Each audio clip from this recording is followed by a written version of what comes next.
Hello dear students, नंद academy के YouTube channel में आपका बहुत बहुत स्वागत है। पिछले वीडियो लेक्चर में हमने विद्युत द्विध्रुव के कारण विद्युत क्षेत्र की तीव्रता ज्ञात करने की दो स्थितियां, अक्षीय स्थिति और निरक्षीय स्थिति में विद्युत क्षेत्र की तीव्रता कैसे ज्ञात की जाती है उसको हमने करके देखा। आज हम विद्युत क्षेत्र की तीव्रता न अक्षीय स्थिति में और न ही निरक्षीय स्थिति में, यानी हम ये कहें कि किसी भी बिंदु पर, यानी पॉइंट एम हमारा जो पॉइंट पी हुआ करता था वो किसी भी बिंदु पर अगर रहेगा तो हम विद्युत क्षेत्र की तीव्रता कैसे ज्ञात करेंगे उसको देखते हैं। जैसे हमने ये देखा था कि जब पॉइंट एम जो आपका था, जो जिस बिंदु पर हम विद्युत क्षेत्र की तीव्रता निकालते थे, या तो वो जैसे आपका ये क्या है विद्युत द्विध्रुव, या तो वो पॉइंट आपका यहाँ हुआ करता था जिसको हम अक्षीय स्थिति कहते थे, दूसरा पॉइंट आपका यहाँ हुआ करता था जिसको हम निरक्षीय स्थिति कहते थे। ठीक, अगर पॉइंट आपका न अच्छी स्थिति में है न ही निरक्षीय स्थिति में है, वो इस विद्युत द्विध्रुव से कोई कोण बनाते हुए यहाँ है। जैसे हम ये देखते हैं, अगर आपका पॉइंट सपोज करिए यम आपका यहाँ होता तो हम कहते हैं कि ये अक्षीय स्थिति में है। ये यम आपका यहाँ होता तो हम यहाँ से लाइन खींचते और बताते हैं किस स्थिति में है, निरक्षीय स्थिति में है। लेकिन आप यहाँ देख पा रहे हैं कि ये यम आपका न निरक्षीय स्थिति में है नहीं आपका किस में है, अक्षीय स्थिति में है। यानी ना ये 0 डिग्री बनाता है न 90 बनाता है, ये बना यहाँ से कितना कोण रहा है, थीटा। तो इस विद्युत द्विध्रुव के कारण इस बिंदु यम पर विद्युत क्षेत्र की तीव्रता हम कैसे ज्ञात करेंगे उसको देखने जा रहे हैं। ध्यान दीजिए, जब आप अक्षीय स्थिति में निकालते थे विद्युत क्षेत्र की तीव्रता तो हम इस्तेमाल किया करते थे बिंदु आवेश के कारण विद्युत क्षेत्र की तीव्रता। प्लस क्यू के कारण निकालते थे, माइनस क्यू के कारण निकालते थे और उसका परिणामी निकाल लेते थे। जब हम निरक्षीय स्थिति में निकाले थे तब भी वही चीज इस्तेमाल किए थे। माइनस क्यू के कारण तीव्रता निकाले, प्लस क्यू के कारण तीव्रता निकाले और निकालने के बाद हम क्या करते थे, उसका परिणामी तीव्रता ज्ञात कर लेते थे। ठीक है सर। अब वहां पे हमारे पास बेस क्या था, हमारे पास आधार था बिंदु आवेश के कारण विद्युत क्षेत्र की तीव्रता। लेकिन यहां पर हमारे पास बहुत बड़ा आधार मिल चुका है। हम अच्छी स्थिति में विद्युत क्षेत्र की तीव्रता निकालना जानते हैं और जानते हैं कितना होता है। निरक्षीय स्थिति में भी विद्युत क्षेत्र की तीव्रता कितनी होती है ये हमको ज्ञात है। चलिए, ये ज्ञात है तो इसका हम इस्तेमाल कैसे करते हैं जरा देखिए। इसका इस्तेमाल आप कैसे करेंगे, जैसे हमारे पास क्या है, एक विद्युत द्विध्रुव है माइनस क्यू से प्लस क्यू, जिसकी दिशा कहां से होती है, माइनस से प्लस क्यू। ये हमने आपको बताया था पिछले वीडियो लेक्चर में। ठीक, तो इस डाइपोल, ये जो हमारा विद्युत द्विध्रुव हम देख पा रहे हैं, ये बिंदु यम है, इसे थीटा कोण पर है। क्यों ना हम कोई ऐसा क्रियाक्रम कर दें, कुछ ऐसा तरीका अपना दें, ये जो बिंदु यम है हमारा, ये डाइपोल के यानी विद्युत द्विध्रुव के लाइन में आ जाए, यानी उसके अक्ष पर हो जाए या उसके लंबवत हो जाए। ये तरीका हम कर सकते हैं। तो यही तरीका अपनाएंगे। जरा देखिए कैसे। आप वेक्टर जानते हैं, आपके पास जब भी कोई थीटा डिग्री बनाते हुए कुछ चीज हुआ करती थी, तुरंत आपका ऐसे निकालते थे। एक आप कहते थे क्षैतिज घटक, सपोज करिए ये आर है आपका, तो यहां आप कहा करते थे आर cos थीटा आपका क्षैतिज घटक है और आर साइन थीटा आपका क्या है, ऊर्ध्वाधर घटक है। तो सर कहेंगे इसका इससे क्या मतलब है, सुनिए क्या मतलब है। ये आपका माइनस क्यू हो गया, ये आपका क्या हो गया, प्लस क्यू हो गया। जरा इसको हम ऐसे पलट के आपको दिखाएं। जब आपको हम इसको पलट के दिखाते हैं तो जरा देखिएगा, ये आपका क्या हो जाएगा, सपोज करिए आपका प्लस क्यू है, ये आपका माइनस क्यू है और ये आपका क्या है, बिंदु एम है और आर। अरे सर जी, तो क्या बन गया, देखिए आप, थीटा हो गई ना वही चीज। और ये आपका माइनस क्यू से प्लस क्यू डायरेक्शन, यानी आप देखेंगे तो पी भी आपका कहाँ आ गया, इधर। चलिए बढ़िया। ऐसा करने से हमको फायदा क्या होगा, हम ये देख पा रहे हैं कि ये जो थीटा है आपका, यानी जो विद्युत द्विध्रुव की जो दिशा है माइनस क्यू से प्लस क्यू इधर की ओर, ये न हमारा x एक्सिस में है, यानी न तो ये बिंदु m के अक्ष में है और ना ही ये बिंदु m के कहाँ है, निरक्ष में है।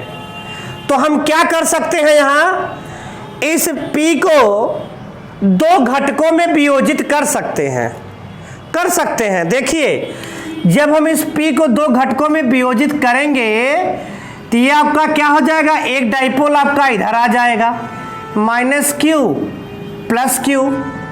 ये आपका क्या हो जाएगा, देखेंगे आप यहां से थीटा बना रहा है 90, ये आपका क्या हो जाएगा P sin थीटा, जिसको हम क्या कहेंगे, ऊर्ध्वाधर घटक।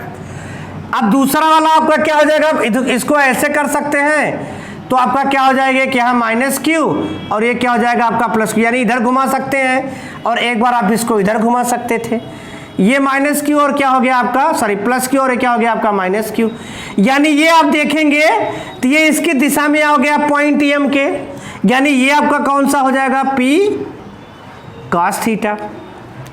यानी दो घटकों में आपका क्या हो गया, ये वियोजित हो गया, एक ऊर्ध्वाधर घटक P cos थीटा, दूसरा क्षैतिज घटक ऊर्ध्वाधर घटक P sin थीटा और क्षैतिज घटक P cos थीटा। ऐसा करने से हमको लाभ क्या हुआ, ऐसा करने से हम देख पा रहे बहुत बड़ा लाभ हुआ है हमको। ये डाइपोल जो आपका P cos थीटा वाला जो डाइपोल है, +q से जो P cos थीटा वाला आपका विद्युत द्विध्रुव है, पॉइंट m इस P cos थीटा के एक्सिस में है, अक्ष में है, अक्षीय स्थिति में है। दूसरा आप देख पा रहे हैं ये +q जो है P sin थीटा वाला जो डाइपोल है, ये पॉइंट m जो है इसके क्या है, निरक्षीय स्थिति में। आप देख पा रहे हैं 90 डिग्री का कोण बन रहा है, ये इसके किस स्थिति में है, निरक्षीय स्थिति में है। और अक्षीय स्थिति में विद्युत क्षेत्र की तीव्रता, निरक्षीय स्थिति में विद्युत क्षेत्र की तीव्रता हम निकालना जानते हैं, उसका रिजल्ट हमको पता है। तो P cos theta P sin theta की वैल्यू जो होगी, यानी अक्षीय स्थिति में विद्युत क्षेत्र की तीव्रता, निरक्षीय स्थिति में विद्युत क्षेत्र की तीव्रता जितनी आएगी, निकाल के हम उसका परिणामी ज्ञात कर ले।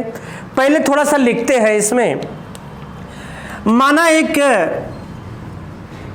बिंदु m विद्युत द्विध्रुव से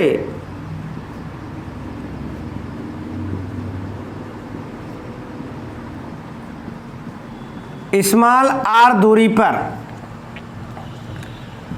विद्युत द्विध्रुव से स्मॉल r दूरी पर स्थित है, स्मॉल r दूरी पर स्थित है, ठीक, जो कि विद्युत द्विध्रुव से थीटा कोण बनाता है, ठीक। लिखेंगे हम द्विध्रुव P को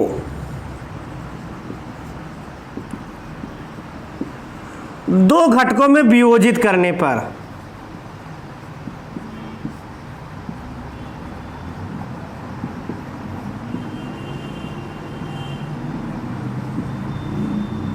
ध्यान दीजिएगा, जब हम इसको दो घटक में वियोजित करेंगे तो ये आपका क्या होगा, एक आपका पॉइंट P चल के इधर आएगा, सॉरी एक आपका क्या हो जाएगा +q और यहाँ पे आपका क्या आ जाएगा, ये -q। यानी एक डाइपोल आपका कौन सा बनेगा, ये वाला एक डाइपोल आपका कौन सा बनेगा, एक द्विध्रुव आपको ये प्राप्त हुआ, ये इसके क्षैतिज घटक में है, यानी ये क्या होगा आपका P cos थीटा, ठीक। थीटा कोण बनाता है ये द्विध्रुव से P cos थीटा। दूसरा वाला आपका क्या हो जाएगा, इसी के 90, यानी इसके क्या हो जाएगा 90 डिग्री, ये आपका बन जाएगा, ये क्या हो जाएगा आपका P sin थीटा -q और +q। अब यहां से आप देखें, बिंदु m की बात करें तो ये जो बिंदु m है आपका, ये P cos थीटा वाला जो आपका डाइपोल द्विध्रुव बना हुआ है, P cos थीटा वाला बिंदु m जो है आपका P cos थीटा के अक्ष में स्थित है। और ये जो बिंदु m है, ये विद्युत द्विध्रुव P sin थीटा के निरक्ष में स्थित है। यहां से देख रहे हैं आप कितना एंगल बन रहा है 90 डिग्री। अक्ष में स्थित है और उसके क्या है निरक्ष में स्थित है। तो P cos थीटा के कारण बिंदु M पर जो विद्युत क्षेत्र की तीव्रता बनती है उसको ज्ञात करेंगे। P sin थीटा वाले द्विध्रुव के कारण बिंदु M पर कितनी विद्युत क्षेत्र की तीव्रता बनती है उसको ज्ञात करेंगे। देखते हैं क्या आता है। चलिए लिख लेते हैं। दो घटकों में वियोजित करने पर R की दिशा में, ध्यान दीजिए, R की दिशा में कौन होगा आपका P cos थीटा। R की लंबवत दिशा में कौन होगा, R की लंबवत दिशा में आपका क्या हो जाएगा P sin थीटा। ठीक, P cos theta point M के अक्षीय स्थिति में है। यह हम लिख सकते हैं कि बिंदु M P cos थीटा के अक्षीय स्थिति में है। ठीक, तब अगर हम लोग निकालें विद्युत क्षेत्र की तीव्रता E एक्सियल कह सकते हैं, अक्षीय कह सकते हैं। यह हो जाएगा आपका 1/4 पाई एप्सिलॉन नॉट, क्या हो जाएगा आपका P/r³, लेकिन P की जगह यहां क्या है P cos थीटा। यह हो जाएगा P cos थीटा/r³। चलिए क्वेश्चन नंबर 1। दूसरी चीज अगर हम लोग यहां से देखें तो बिंदु M जो है आपका, बिंदु M P sin थीटा के निरक्ष में है, निरक्ष में है। तब हम लोग E इक्विटोरियल निकालेंगे। ये हो जाएगा 1/4 पाई एप्सिलॉन नॉट। ये हो जाएगा आपका P sin थीटा/r³। This is equation number 2। ठीक, आपका हो गया E एक्सियल कितना है, E अनएक्सियल कितना है। अभी रिजल्टेंट की बात नहीं हो रही। जब हम रिजल्टेंट पे आते हैं, ध्यान दीजिए, तो हमको बहुत जरूरी हो जाता है P cos थीटा का डायरेक्शन क्या है, दिशा, P sin थीटा का दिशा क्या है, निकालना बहुत जरूरी हो जाता है। आप जानते हैं कि -q से +q की ओर होती है विद्युत द्विध्रुव आघूर्ण की दिशा, यानी P की दिशा आपकी इधर होगी। तो जब अक्षीय स्थिति में निकाला गया होगा तो आपको याद है कि अक्षीय स्थिति में जो विद्युत क्षेत्र की तीव्रता आती थी वो विद्युत द्विध्रुव आघूर्ण की दिशा में आती थी। चलिए सर, जब ये विद्युत द्विध्रुव की दिशा में आती है तो जरूर ये एक्सियल वाला इधर जाएगा। ठीक, और आप निरक्षीय स्थिति में क्या देखे थे कि विद्युत द्विध्रुव आघूर्ण के विपरीत आई थी।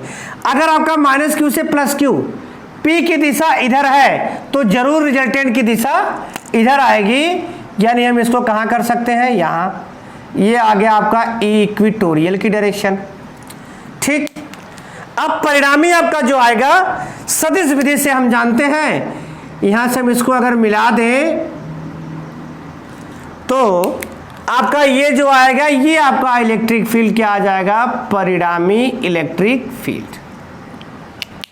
ये आपका आ जाएगा परिणामी इलेक्ट्रिक फील्ड। तरीका आपके पास क्या होगा, वेक्टर सम से, सदिश के योग के नियम से आप जानते हैं R = √a² + p²। वही नियम अगर हम यहां लगा दें तो शायद आपको जो E रिजल्टेंट मिलेगा वो आ जाएगा √ आ जाएगा E एक्सियल का होल स्क्वायर प्लस क्या हो जाएगा E इक्विटोरियल का होल स्क्वायर। 1 और 2 से हम वैल्यू रख सकते हैं। जब हम वैल्यू पुट करेंगे तो E = क्या हो जाएगा, ध्यान दीजिए, आ जाएगा 1/4 pi epsilon not P cos थीटा/r³ का होल स्क्वायर प्लस क्या हो जाएगा 1/4 पाई एप्सिलॉन नॉट, ये हो जाएगा P sin r³ का क्या हो जाएगा, ये होल स्क्वायर। ठीक, यहां से आप देख पा रहे हैं, सॉल्व करिए इसको। 1/4 पाई P/r³, 1/4 पाई P/r³ सब में है, कॉमन कर सकते हैं 1/4 p/r³ का होल स्क्वायर हमने क्या कर लिया कॉमन। बचा क्या आपका, यहां पे बच गया, थोड़ी मिस्टेक हुई, आप लोग देख नहीं पा रहे हैं। जो एक्सियल में आप निकालते थे ये हुआ करता था 2p cos θ/r³, 2p/r³ हुआ करता था। ये क्या था आपका 2p/r³, ये तो ये आपका क्या हो जाएगा 2, ठीक। यहां आपका बच जाएगा 4 cos स्क्वायर थीटा, यहां आपका बच जाएगा 1, सॉरी बच जाएगा साइन स्क्वायर थीटा। यहां आप इसको बाहर कर सकते हैं, E = आपका आ जाएगा 1/4πε0 p/r³, स्क्वायर से हट जाएगा, रूट से बाहर जाएगा, तो यहां पे आपका हो जाएगा 4 cos स्क्वायर थीटा, इसको लिख सकते हैं आप 1 - cos स्क्वायर थीटा। यहां आप देखिए E = 1/4πε0 p/r³, रूट में आपका क्या आ गया 4 cos square theta minus cos square theta, 3 cos square theta plus 1, ये आपका क्या आ गया रिजल्टेंट इलेक्ट्रिक फील्ड, ये परिणामी विद्युत क्षेत्र की तीव्रता, ये आपका आ गया परिणामी विद्युत क्षेत्र की तीव्रता। दिशा इसकी क्या होगी विद्युत द्विध्रुव से थीटा की ओर। चलिए ठीक, थीटा कोण पर यहां से अगर हम देखें, यहां से अगर हम ये कहें कुछ स्पेशल केस निकालना चाहें, विशेष स्थिति, आप चाहे तो इसको नोट कर ले एक सेकंड के लिए। चलिए रेस करते हैं, ध्यान दीजिए विशेष स्थिति कैसे बन सकती है आपकी। जब आप विशेष स्थिति को देखेंगे